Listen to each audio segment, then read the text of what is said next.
എല്ലാവർക്കും നമസ്കാരം. ഇന്ന് നമുക്ക് ജനറൽസ് കിച്ചണിൽ കുഷ്ബു ഇഡ്ഡലി എങ്ങനെ ഉണ്ടാക്കുന്നതെന്ന് നോക്കാം. കുഷ്ബു ഇഡ്ഡലി തമിഴ്നാട്ടിൽ അറിയപ്പെടുന്ന ഒരു ഇഡ്ഡലിയാണ്. മല്ലികപ്പൂ ഇഡ്ഡലി എന്നാണ് ഇത് കർണാടകയിലൊക്കെ അറിയപ്പെടുന്നത്. ഇത് ശരിക്കും ഇതിൻ്റെ പ്രത്യേകത എന്താണെന്ന് വെച്ചാൽ ഇതിൻ്റെ ടെക്സ്ചർ നല്ല സോഫ്റ്റാണ്, സ്പോഞ്ചിയാണ്, പിന്നെ നല്ല വെള്ള കളറിലാണ് ഇതിരിക്കുന്നത്. നല്ല ടേസ്റ്റാണ് കഴിക്കാൻ. ഇതിനകത്ത് ചേർക്കുന്നത് ചവ്വരിയാണ്, എക്സ്ട്രാ ആയിട്ട് ചേർക്കുന്ന ചവ്വരിയാണ്. അപ്പോൾ ചവ്വരിയാണ് ഇതിന് ഈ കളറും ഈ സ്പോഞ്ചി ടെക്സ്ചറൊക്കെ കൊടുക്കുന്നത്. പിന്നെ ഹോട്ടൽസിലൊക്കെ ഇതിൻ്റെ സ്പോഞ്ചി കൂട്ടാനായിട്ട് ബേക്കിംഗ് സോഡയൊക്കെ ഉപയോഗിക്കുന്നതായിട്ട് കേട്ടിട്ടുണ്ട്. പക്ഷെ നമുക്ക് വീട്ടിൽ അതൊന്നും ഇടണ്ട, അല്ലാതെ തന്നെ നമുക്ക് നല്ല സ്പോഞ്ചി ആയിട്ട് തന്നെ ഉണ്ടാക്കിയെടുക്കാം. ഏകദേശം ഒരു 8 മണിക്കൂർ ഇത് പുളിക്കാനായിട്ട് വെക്കണം ഇതിൻ്റെ മാവ്. അപ്പോൾ ഇത് എങ്ങനെയാണ് ഉണ്ടാക്കുന്നതെന്ന് നോക്കാം.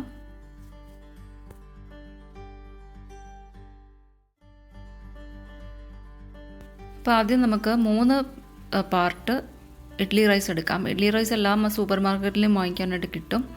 ചെറിയ ടൈപ്പ് ഒരു അരിയാണ് ഇഡ്ഡലി റൈസ്, ചെങ്കൽപ്പേട്ട എന്ന് പറയും. അപ്പോൾ അത് നമ്മളൊരു 3 പാർട്ട് എടുക്കണം. ഏത് അളവിലാണോ എടുക്കുന്നത് അതിൻ്റെ 3 പാർട്ട് ഈ ഇഡ്ഡലി റൈസ് അളന്നെടുക്കണം.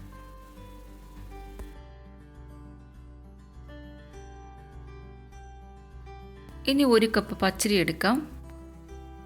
അപ്പോൾ ടോട്ടൽ ഇവിടെ 4 കപ്പ് അരിയാണ് നമ്മൾ ഇതിനായിട്ട് ഉപയോഗിക്കുന്നത്. 3 കപ്പ് ഇഡ്ഡലി റൈസും 1 കപ്പ് പച്ചരിയും. ഇനി വേണ്ടത് ഉഴുന്നാണ്. ഉഴുന്ന് നമ്മൾ 1 കപ്പ് എടുക്കണം. അതിൻ്റെ കൂടെ 2 ടേബിൾ സ്പൂൺ ഉഴുന്ന് എക്സ്ട്രാ ഇട്ട് കൊടുക്കണം. അപ്പോൾ ഏത് പാത്രത്തിലാണോ നമ്മൾ അളക്കുന്നത് അതിൻ്റെ കൂടെ 2 ടേബിൾ സ്പൂൺ ഉഴുന്നും കൂടി എക്സ്ട്രാ ഇട്ട് കൊടുക്കണം. ഇനി വേണ്ടത് ചവ്വരിയാണ്. അത് നമ്മൾ ഏത് കപ്പിലാണോ അളക്കുന്നത് അതിൻ്റെ 1/2 കപ്പ് ചവ്വരി വേണം. അപ്പോൾ ഏത് പാത്രത്തിലാണോ അളക്കുന്നത് അതിൻ്റെ 1/2 ഭാഗം ചവ്വരി എടുക്കണം. ചവ്വരി നല്ല വെള്ള നിറത്തിലുള്ള ഉരുണ്ട ചവ്വരി തന്നെ വേണം, എന്നാലേ ഇഡ്ഡലിക്ക് നല്ല കളർ കിട്ടുള്ളൂ. പിന്നെ ഉലുവ 1 ടീസ്പൂൺ ഉലുവ വേണം.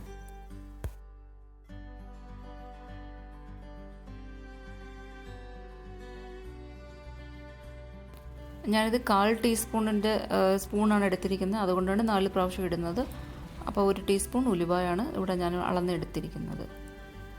ഇനി ഇതെല്ലാം കൂടി നന്നായിട്ടൊന്ന് കഴുകി എടുക്കണം. നല്ല ക്ലിയർ വെള്ളം കിട്ടുന്നത് വരെ നല്ലതായിട്ട് കഴുകണം. കുതിർത്തതിന് ശേഷം കഴുകരുത്. കുതിർക്കുന്നതിന് മുമ്പ് തന്നെ നന്നായിട്ട് വാഷ് ചെയ്തിട്ട് വേണം കുതിർക്കാനായിട്ട് ഇടാൻ.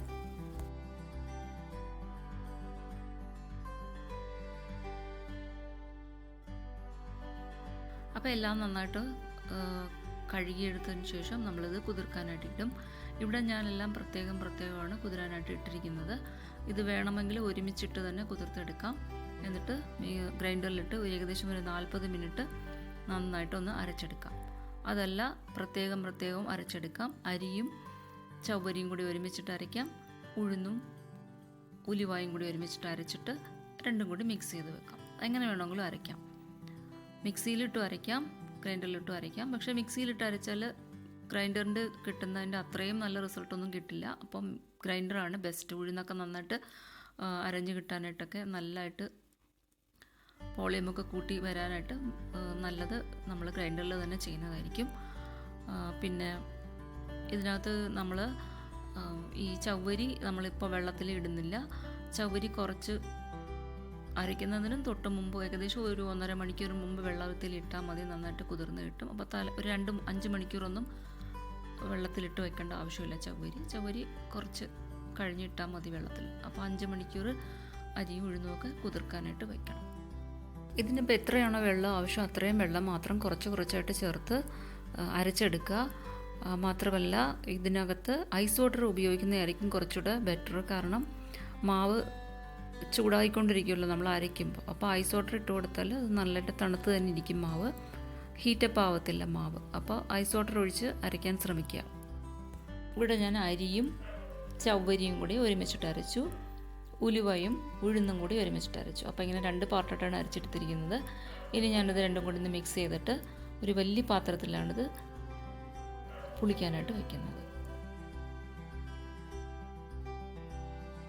അപ്പോൾ എപ്പോഴും ശ്രദ്ധിക്കേണ്ട ഒരു കാര്യം, ഇത് പുളിക്കാൻ എപ്പോഴും വലിയ പാത്രത്തിൽ വെക്കണം. ചെറിയ പാത്രത്തിൽ വെച്ചത് ഒരു ഓവർഫ്ലോ ആവും. ഇതിൻ്റെ വോളിയം നല്ല ഡബിൾ ആവണം. അപ്പോൾ ഏകദേശം 8 മണിക്കൂറെങ്കിലും ഇത് പുളിക്കാനായിട്ട് വെച്ച് കൊടുക്കണം. ഉപ്പ് വേണമെങ്കിൽ ഇപ്പോഴേ ചേർക്കാം, പക്ഷേ ഞാനിത് ലാസ്റ്റ് ഉണ്ടാക്കാൻ നേരത്താണ് ഉപ്പ് ചേർക്കാറുള്ളത് പതിവായിട്ട്. അപ്പോൾ എങ്ങനെയാണെന്ന് നമ്മുടെ ഇഷ്ടത്തിനനുസരിച്ച് ഉപ്പ് നേരത്തെ വേണമെങ്കിൽ ചേർക്കാം, പിന്നീട് വേണമെങ്കിലും ചേർക്കാം.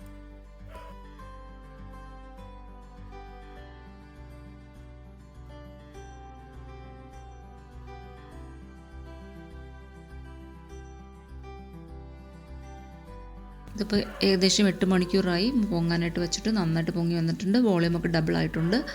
ഇനി ഇതിലേക്ക് നമുക്ക് ആവശ്യത്തിനുള്ള ഉപ്പ് ചേർത്ത് നന്നായിട്ട് കലക്കിയെടുത്തതിന് ശേഷം ഇഡ്ഡലി ഉണ്ടാക്കാൻ തുടങ്ങാം.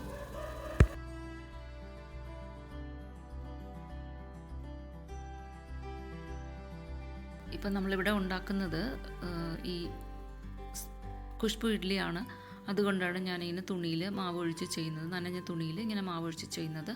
എണ്ണ തടവിയതിന് ശേഷം തട്ടിൽ ഒഴിച്ചും ഉണ്ടാക്കാം, ഒരു കുഴപ്പമില്ല. പക്ഷേ കുറച്ചുകൂടെ നമുക്ക് സോഫ്റ്റായിട്ടും സ്പോഞ്ചി ആയിട്ടുള്ളൊരു ഇഡ്ഡലി കിട്ടുന്നത് ഇങ്ങനെ ചെയ്യുമ്പോഴാണെന്നുള്ള എൻ്റെ ഒരു എക്സ്പീരിയൻസ്. അതുകൊണ്ടാണ് ഞാനിങ്ങനെ തുണിയിൽ ഒരു മാവ് ഒഴിച്ച് ചെയ്യുന്നത്. അതുകൂടാതെ തന്നെ ഇതിൻ്റെ ട്രഡീഷണൽ ലുക്കും ഇങ്ങനെ ചെയ്തെടുക്കുമ്പം കിട്ടും ഇഡ്ഡലിക്ക്. അതുകൊണ്ട് ഇങ്ങനെ വേണമെങ്കിൽ ചെയ്യാം. മാവ് എണ്ണ തടവിയതിന് ശേഷം തട്ടിൽ നേരിട്ട് ഒഴിച്ച് ചെയ്യാനും ഒരു കുഴപ്പമില്ല. അപ്പം നമുക്കിനി വെള്ളം ചൂടാക്കിയതിന് ശേഷം തട്ട് വെച്ച് ഇഡ്ഡലി വേവിച്ചെടുക്കാം.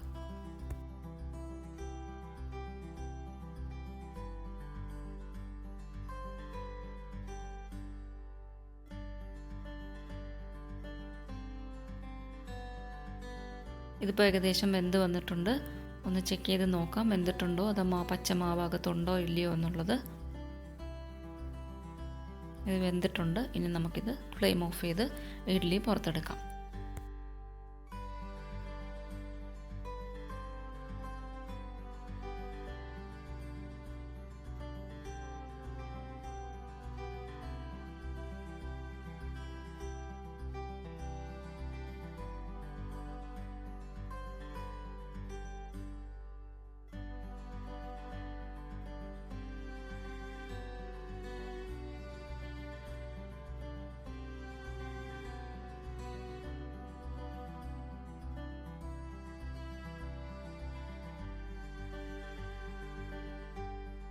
ഇതിപ്പോൾ തുണിയിൽ ചെയ്തിരിക്കുന്ന കാരണം നമുക്ക് ചൂടോടുകൂടി തന്നെ ഇത് അപ്പോൾ തന്നെ പുറത്തെടുക്കാൻ പറ്റും.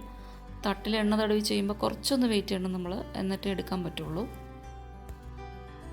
അപ്പോൾ നല്ല സോഫ്റ്റ് ആൻഡ് സ്പോഞ്ചി വെള്ള കളറിലുള്ള ഖുശ്ബു ഇഡ്ഡലി ഇങ്ങനെയാണ് റെഡിയാക്കി എടുക്കുന്നത്. മല്ലിക്കപ്പൂ ഇഡ്ഡലി എന്നും പറയും, ഖുശ്ബു ഇഡ്ഡലി എന്നും പറയും. അപ്പം നമുക്ക് കൂടുതലായിട്ട് ആവശ്യമുള്ളത് ഒരു കുറച്ച് ചവ്വരിയാണ്, ബാക്കിയെല്ലാം നമ്മുടെ കയ്യിലുള്ളതാണ്. സാധാരണ ഇഡ്ഡലിക്കുള്ളതൊക്കെ തന്നെ ഉള്ളൂ. അപ്പം എല്ലാവരും ഈ റെസിപ്പി ഇഷ്ടപ്പെട്ടെങ്കിൽ എല്ലാവർക്കും ഒന്ന് ഷെയർ ചെയ്ത് കൊടുക്കുക, സപ്പോർട്ട് ചെയ്യുക. മാത്രമല്ല ചാനൽ സബ്സ്ക്രൈബ് ചെയ്തിട്ടില്ലാത്ത ആരെങ്കിലുമൊക്കെ ഉണ്ടെങ്കിൽ ഒന്ന് സബ്സ്ക്രൈബ് ചെയ്യുക, സപ്പോർട്ട് ചെയ്യുക. Jaranas kitchen FB page like ചെയ്യുക. നമുക്കിനി പുതിയ ഒരു റെസിപ്പിയുമായിട്ട് അടുത്ത വീഡിയോയിൽ കാണാം. Thank you for watching Jaranas kitchen. Bye by.